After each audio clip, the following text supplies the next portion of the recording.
Covered to the ankle lock, grip nicely in the steamer lock or modified straight ankle for Skinner, and this is very tight. Wilk is having a resort to hand fighting here. Does look like he's just about to free the heel though. Huge bridge in for Jeremy Skinner, and he gets the tap. Wow, it wasn't an steamer lock. It was almost like it was a straight ankle lock, a variation of it. But there was a lot of rotation on that heel coming up on the outside. I can't wait to see the replay. Declaring your winner by submission with an inside heel hook, Jeremy Skinner.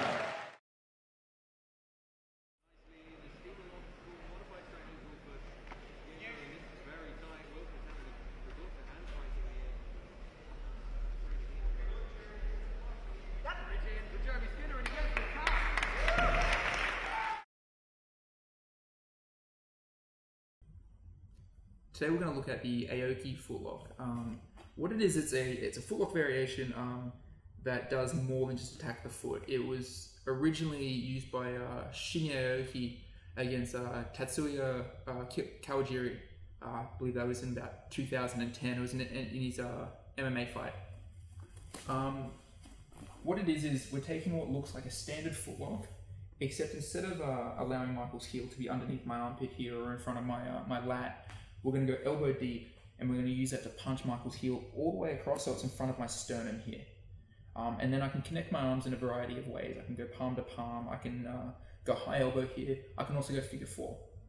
And so the way that we typically will finish this is, just so you can see, I'm not going to use any leg positions. I'll lock it up, and then for the finish, I'm going to extend over my right shoulder here. And so what that does is, instead of just attacking Michael's ankle, it'll transfer, like the standard footlock will attack the outside of the ankle. With the Aoki, it'll attack the inside of the ankle, as well as it'll create pressure in Michael's knee here, tearing the inside of the knee. And so when we lock it up with a leg position, the standard way we do it is with a hip post. So I go elbow deep on the footlock here. I connect, I'll loosen up my hands for a second.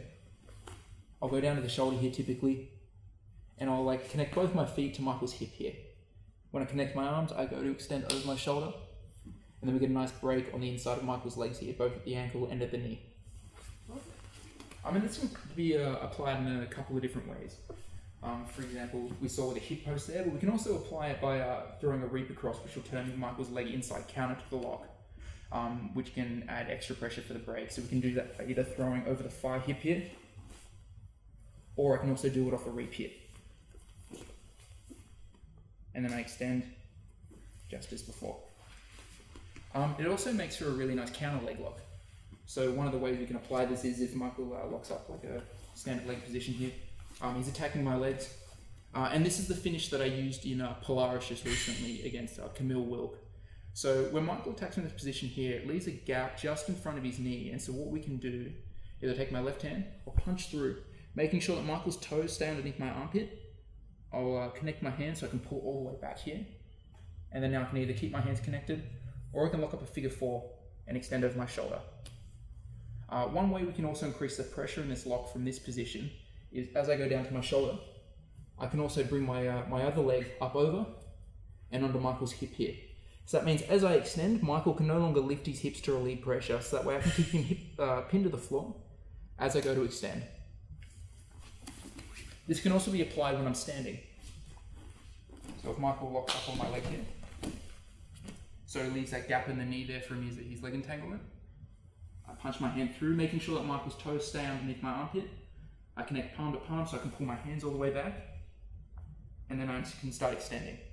I can also lock up the figure four, make it a little easier. Or if you're feeling really nasty, you can basically just Superman straight out. But that doesn't really give your opponent much opportunity to tap.